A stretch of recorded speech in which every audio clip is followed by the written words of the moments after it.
Hear me? Right. So I'm Ron, CEO of Snip. Snip is a blockchain-based news platform. We're aiming to create the next generation of news based on the blockchain. And I'll explain thoroughly what that means and why the blockchain is such an important technology for news and for the media industry. And it's not obvious, because when you talk about finance or you talk about contracts or even insurance, it's pretty easy to understand why blockchain can be so disruptive. Even large corporations are looking at blockchain to solve many of their problems.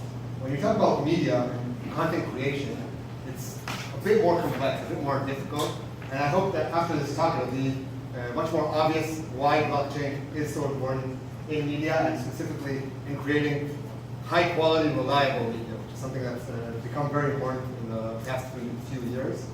You're welcome to ask questions during the talk. It would be cooler if it was a conversation and not totally one-sided. But anyway, there will be room for questions at the end. Let's begin. So I'll start with a short history lesson. It will be very brief, so don't worry. In the past, news publishers had a monopoly on the spread of information. There were local publishers and there were national publishers, and these publishers had editors who decided what's happening in the world. They can decide what's important and what isn't, and that's what people read. If you live in a certain country, you were likely to read the news on 1, 2, or 3 specific platforms. And these companies were very, very successful financially. They monetized using both subscriptions and advertising. So I don't know if any of you are have seen recently the news scandal, but it was a bit. And people paid money to buy newspapers. I mean, it's still happening, but obviously on a smaller scale. And inside these newspapers, there was also advertising. This is an ad that represents probably the time. And we're talking about an industry of tens of billions of dollars yearly revenue. And that's basically until 20 years ago. And what happened 20 years ago? Internet, yeah. So the internet came more or less 20 years ago, and it started with platforms like GeoCities. Maybe some of you have built a site there, or written a blog. And more recently, technologies like WordPress and platforms like Facebook Media, which allow you to present your content to anyone. And that was a huge change, because now anyone can become a publisher. Someone writes a Facebook post or a Twitter tweet and reaches tens of thousands or hundreds of thousands of people instantly. So now everyone's a publisher, and that dramatically influences the classic news publishers. So what happened? So subscriptions are very low today. People like free content online, and they're surfing the web and not inclined to pay for content, even high quality content.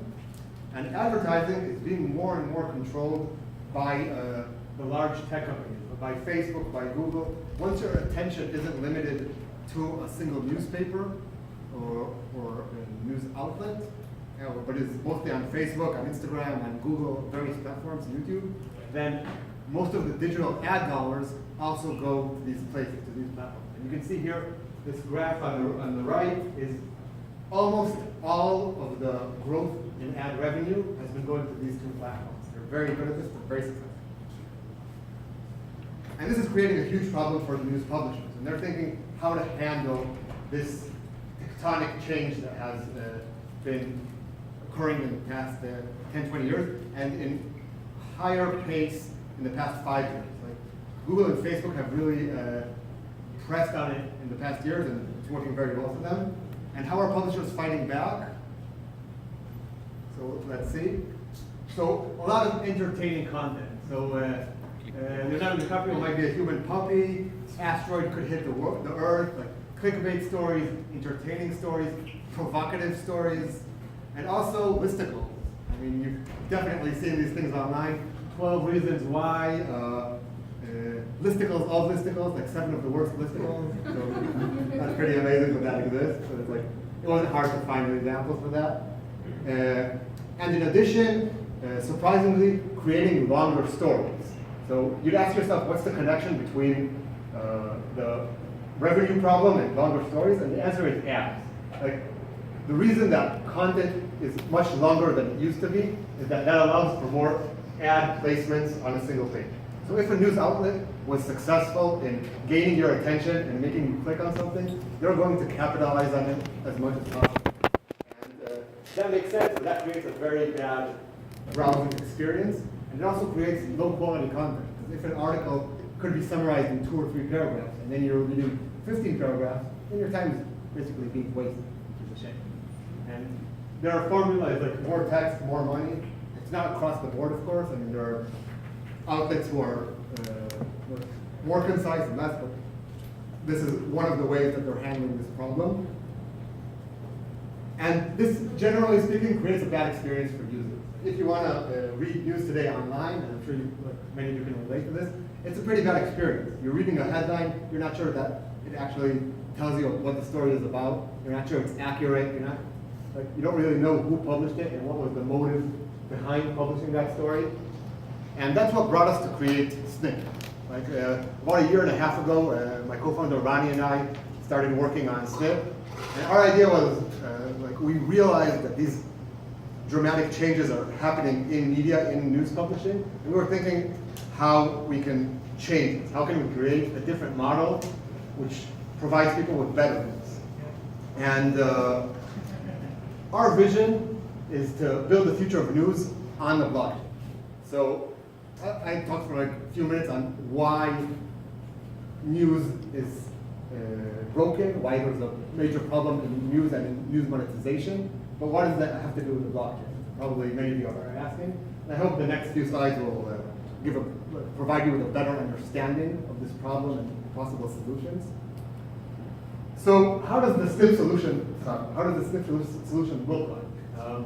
Basically, it's short stories on any subject in the world. You can see here from blockchain to medicine to health to business, any topic you care about. And it's short stories with an anti-clickbait headline. So this is like an important feature. When you read the headline, you already understand what the story is about to talk about. And if you're not interested in the story, you'll already know that when you read the headline, and that saves you a lot of time. And the story itself is 1 or 2 or 3 paragraphs which give you a concise summary of what's going on. Basically answers the question, what's the deal with, which everybody basically is encountering all the time. Like, what's behind this story? I heard about this issue, I want to be informed about it, but I don't necessarily know where to find it or where to get a high quality explanation on this topic. So that's what we're providing. And there's a thumbs up, thumbs down mechanism, which is private. And what it allows is, it allows you to say, I value this piece of content. I think this was interesting. It doesn't necessarily mean you agree with it or agree with every part of it. But you can say, I didn't like this, or I did like this. And we're also providing options to flag content. So you can say, this content was very incomplete or very biased. And that provides us with more and more data whose goal is to create better news stories for you. So this is how the site looks like. This is actually live, so you can, live today, you can check out snip.today and just like see how it looks like and feel the experience. And underlying this, I mean, it's hard to see when you look at this is like a consumer-facing product, but underlying this is a community of writers who are constantly creating content on every subject in the world. A possible solution could be to build a large newsroom, to assemble a newsroom of journalists. But that wouldn't create the diversity and the decentralization that we're looking for. We want anybody to be able to create a news story and be rewarded for it. And underlying this is Snipcoin. So Snipcoin is a cryptocurrency, a new cryptocurrency, which allows advertisers to buy ad space on the platform, allows readers to buy premium services. For instance, one of the services that we're very excited about is a personalized podcast. So you can just press on a button and get 10 minutes or 15 minutes of the most interesting news which is going on, according to your taste. Not like some front page of a newspaper, but what you actually care about, what you're actually interested in. And the tokens the Snip coins that are being paid go to the writers. The writers are rewarded for creating great content. And this creates this ecosystem, this virtual, I'll put it here, like this virtuous cycle where writers are being rewarded for what they're writing, for great content, improving the product, like constantly creating more content. More users join the platform, and that again creates more, encourages writers to join and creates more content. And it's pretty amazing. Today, there's no real way for someone to write content online and be paid for it. That's a fact. Today, if you write something great wherever, either on your blog or in Medium or on Facebook, there's no real way to monetize it. And banner ads don't work today. So part of what Snip does is allows anyone to create a great news story and be rewarded for that. So that's really important. And this couldn't happen without blockchain infrastructure. So Snipcoin is an ERC20 token, meaning it's not owned by the Snip platform, but it's decentralized and owned by the community. And we're applying smart contracts to be able to create great incentives for high quality. And I'll try to explain what that means. For instance, we're rewarding writers with more tokens if they keep the token for a longer period. So this allows writers to be interested in the long-term health of the platform and not trying to capitalize on a short-term gain in tokens. So that'll be like one use of smart contracts. Referrals are also a great way to use tokens, to use smart contracts to make sure content is better. And we're making the content available everywhere. This is extremely important. Content today isn't available to anyone, anywhere, and putting all of the Snip news on IPFS, on the IPFS protocol and platform and technology, allows anyone in the world to access Snip if it's available. So this is basically a new approach to news which combines several different values, several different characteristics. So it's decentralized. Anyone can create news. Anyone can own tokens and reward other people for their contributions. It's transparent, which is, we find that very important. Everyone knows why they're seeing what they're seeing. Our open source algorithms, which tailor the content to you, you can see why you received that story, which is, like, again, something that doesn't exist today. Corporations are afraid to show you why to tell you why they showed you something on your feed. Rewarding. So like I said, people will actually be rewarded for creating content, creating news content. And extremely important is the diversity. There is no editor in Snip. Like, there is no central person or entity which decides what's fit for print, what's true and what's fake, but a platform which encourages high quality, real content. And it's important to talk a bit about how such a platform can actually fight fake news when that's what you're focused on, when you're focused on creating high quality content. And this is sorry? So these are three main methods that we're applying to fight fake news. We're also planning on adding more and more ways to disincentivize low quality and fake content and incentivize great content. So first of all, rewarding quality, not clicks. Today, many platforms reward you based on the number of people who clicked your content, who liked it, who commented, who shared it. And that incentivizes provocative content, it incentivizes exaggerations, fake news, and etc. On Snip, if the content you publish is found to be low quality, even if a lot of people clicked it, you won't be rewarded as much. So that's the first method, which is very important. Second of all, readers decide who they trust. It could be asked if there's... So you're doing like a ratio between someone who clicks on it and likes it, between someone who clicks on it and doesn't like it?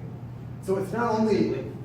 Yeah, that's a great question. It's not only if you like it or dislike it, but is it valuable? Is the content actually real? I mean, flagging, like there's like and dislike. How do you measure value? So the users press like or dislike according to their preference, and that gives you a hint on the value it's providing. But also, there's the question of, did people flag this as incomplete, as low quality, as fake? Did the writer have to issue a correction? So beyond the two thumbs up, thumbs down, you have a series of. Yeah, and the idea is to, we're adding writers slowly, not opening it to everyone on day one, with the goal of gradually adding more and more ways to measure that question of what's high quality, what's real, what's fake. Yeah. Like what actually metrics are you shipping with, as far as like what they can do, thumb up, thumb down, appropriate, whatever? Because like with Amazon, they get good reviews. They had, is this helpful, and then whether or not they bought it, like they rated it, whatever. Sure. So the most important things that we'll be shipping on day one is the ability to both vote and various flags. Like how many flags do you have, and like how many signals can you send? Essentially, each one's a different data point. Say it's inappropriate or biased or low quality. So there will be, I mean, we haven't closed on figure, but will probably be like 5 different categories that can be either biased or incomplete or just fake. Like there can be like different categories, because a biased article doesn't necessarily feel the same as a completely bogus article, like the asteroid hitting Earth. Yeah. Isn't really the same as like, I don't know. And then you're going to be limiting that, so it's, those votes are essentially weighted by the coins that they own as like a stakeholdership, that they're not going to, because otherwise we got a bunch of people that just, flag the stuff. However, if they can generate accounts cheaply enough, you're going to skew the results. So, yeah, that's a really interesting point. We don't believe that your vote should be worth more according to the tokens you have, because. What's to stop me to create 1,000 clients until they skew everything? We're all gonna die tomorrow from an asteroid. Yeah, that's like something we've been thinking about a lot, because we want, like, if someone is able to create a lot of fake accounts, then that creates 2 main problems. The first is that writers are incentivized in a wrong way, and you're not able to like find really high quality content. And we plan on using various methods, like machine learning techniques. My co-founder is very experienced in machine learning, and we're both like technical co-founders. And the idea is to create a pattern which says this user is real, is acting real, and there are certain behaviors of a real user that are different from a fake user. And over time, as we gain more data, it's also easier to see, like, it's harder, the more data you have, the harder it is to fake it with like a small group of users. If you tell your friends, like, hey, y'all should vote for me and create some accounts, over time, that'll be less and less useful, because once you're talking about millions and tens of millions of users, then like, that probably will be like a drop in the bucket. And one more point, sorry. Sure. You said about transparency, as far as like how you got shown that piece of content or whatever. Now is that transparency, like you can choose the algorithm, so you can do your own sorting, like you can still use the platform, but you're going to use your own algorithm to use the inappropriate flags, thumbs up, thumbs down, to put it the way you want, or is that going to be set centrally on the coin level, at the protocol level? Sure. So we think that it's important that you're able to choose your own method. I mean, we're going to offer a default way to browse the platform, because you have to have like some basic way to use the product. But if you decide, like, I don't like how this is showing things to me, you'll be able to choose something else. And we're also planning to allow people to create a contest. Like, how many of you are familiar with the Netflix contest? So, okay. So, I think we'll bring it to the team. yeah, you're right. So, like, what Netflix did, and we thought it was very interesting, and we plan to do something similar, is present users with data, like developers with data, and allow them to try to create a better algorithm than we currently have. Like, we're going to say, hey, these are our users, anonymized, like all the data will be anonymized. These are our users, this is the content that they rated. Try to find the fake user, try to find the best algorithm that connects the data to them. And people will be rewarded for that. So that's, like, we plan on constantly engaging the community to create better and better content and better algorithms to find them. Yeah. Fact checking is incredibly hard. Is there a center for an entity or an author or whoever to go in and fact check? Is there a system by which they gain from this? So, The system you bring? so that's a great question. I think it relates very strongly to readers decide who they trust. We'll be able to offer you a fact-checking service that Snip, like as a company, will subsidize. We'll make sure we'll incentivize directly people who fact check the most popular or a large group of stories, and we'll encourage people to trust to look at these fact checkers and decide who among them they trust. There will never be completely objective fact checking. I mean, it's like there are easy facts and there are hard facts. When you talk about like the Earth revolving around the sun, it's much easier. But when you talk about a healthcare bill, then like saying this is an exact fact is tougher.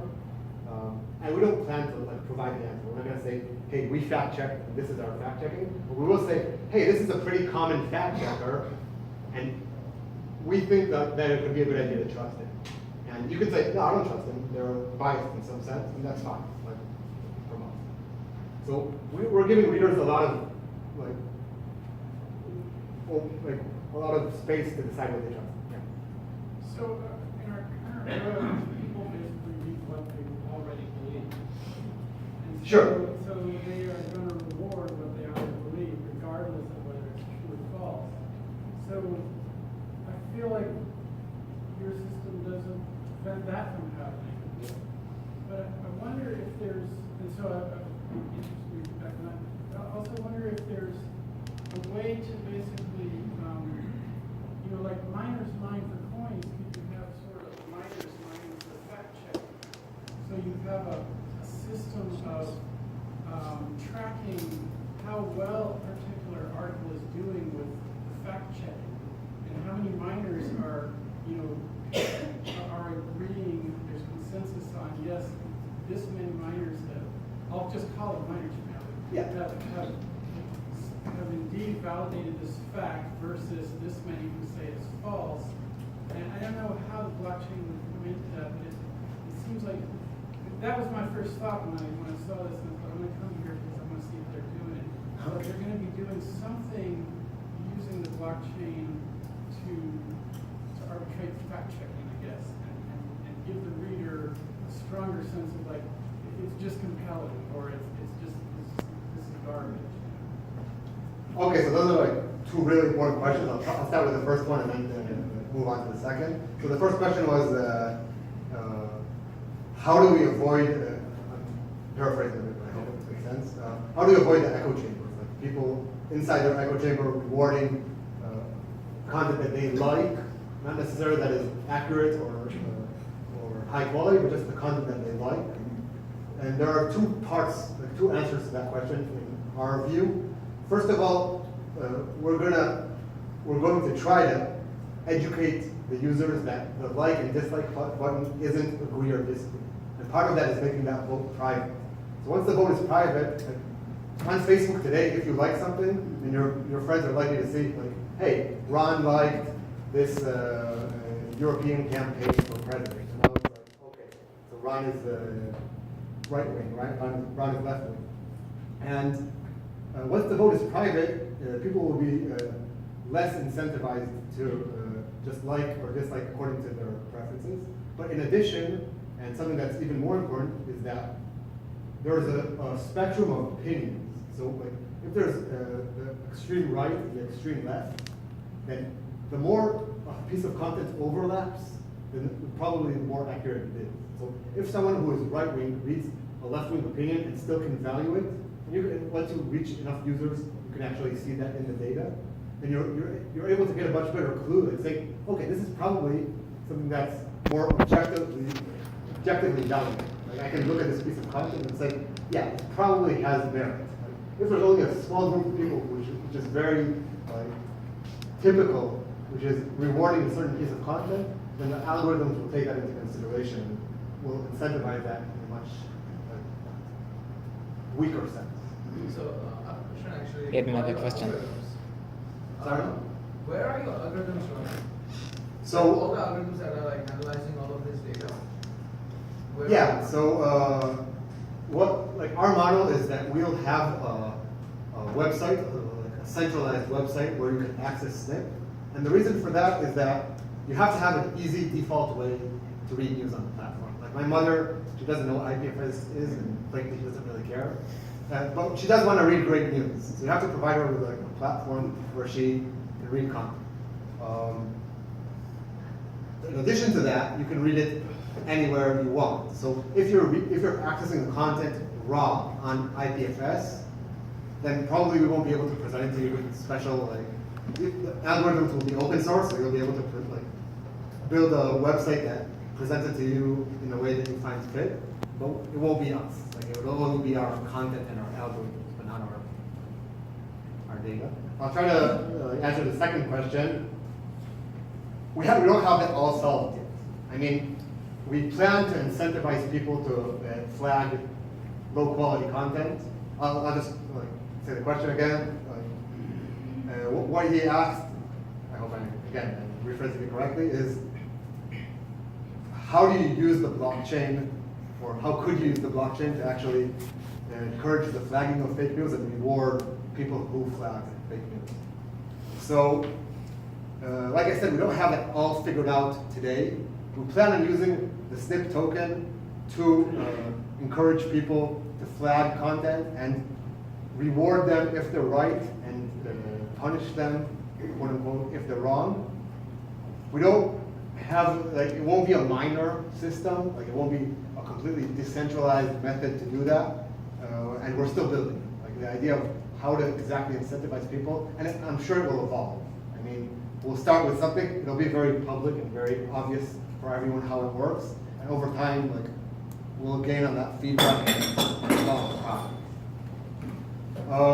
Just this third point, because I think it's extremely important, we're fixing the virality problem of fake news, and part of the virality problem is that viral fake news, fake news can be very viral.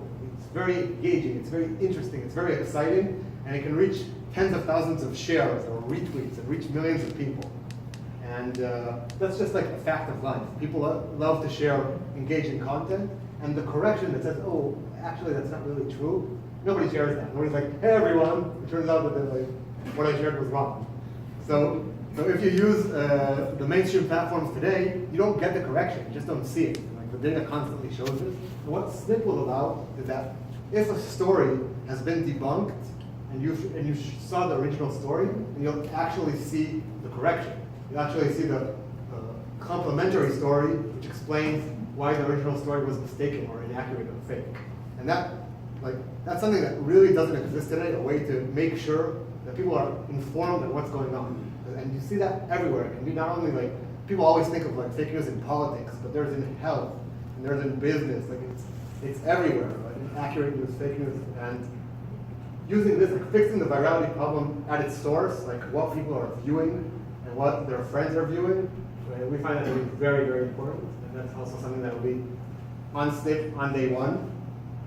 A bit about our timeline. Can I ask a question about virality? Sure, yeah, I'll go back. So, Good one, distraction. two questions for you. One, I'm not sure I understand what you're talking about correction. Is it just on the Snip platform?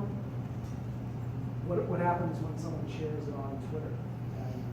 So we don't have control. Once someone leaves the Snip platform, obviously we don't have control over where it is. We're planning to buy them, Twitter. What? We're planning to buy Twitter. Yeah. That's a goal. Okay, so the second question is, I noticed there's no attribution for the author. Why not? Is that a purposeful decision or? On our platform? No, writers will be attributed. We'll talk about, I think the timeline thing will answer that. So maybe we'll hold on to that question for 2 minutes. If the next slide doesn't explain it, ask me again. So where are we today? I've been talking about the platform and how it works and why it's so exciting, at least for me. So what have we been doing? So we started with Snip 1.0, our first version, and this wasn't decentralized or based on the blockchain. It was us working with in-house writers and freelancers who are creating new stories in the same format. in a short, concise, interesting way, like a knowledgeable friend would. And we reached 30,000 users last October. Offered a subscription service and actually converted many of those users to paying subscribers, which was a very strong validation for us. People were actually willing to pay for this kind of high quality content, which is amazing. But now we're taking it to the next level, and we're using the blockchain technology to do that. So first of all, like I said, our platform is live today, so you can use Snip today. But in September, in about 3 weeks, we'll already be offering the personalized podcast product. So you'll be able to press a button and hear news that you actually care about on Snip. So that'll be pretty soon. We're very excited about that product. And we're officially launching the open product in January, which will allow anyone to sign up as a writer and start spreading content and receiving the necessary attribution. So people will you'll be able to subscribe, similarly to YouTube, you'll be able to actually subscribe to a certain writer that you value and make sure that you read their content and have access to their stories. Send him Snip coin. You can also send him Snip coins if you like him, give him tips. Oh yeah, we're also integrating a tipping option for using your Snip coins. So if someone, today on Reddit, someone can write something amazing and receive Reddit Gold, but it's really hard for most people to understand what that means or even use that for something. Like I received Reddit Gold for something, I didn't really know what to do with that. So with Snip coin, we believe that this tipping will be much more significant. Like someone writes a great comment, and you receive some tokens from a friend or a stranger. That's a great experience. Like okay, that'll encourage more creation of great content. So that'll be on January, and in mid-September, we're launching the Snip token sale, where we're selling the tokens to the public. Our goal is for the token to be used by our community of readers and writers. So we're using this token sale as a way to engage the community and spread the word about Snip and allow people to buy the token and then use the token on the platform both for subscription services and for tipping and for everything else. Yes.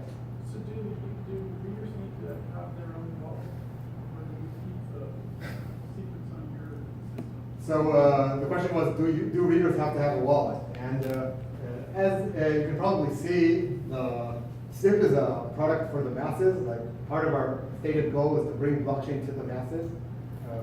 I'll elaborate a bit on that. To your question, like if we use the internet analogy, so there are a lot of people who are building the infrastructure of blockchain. It's extremely important, like how to how to move the bits and bytes on blockchain. That's similar to like building server technology and TCP and IP in the internet age. What we're trying to do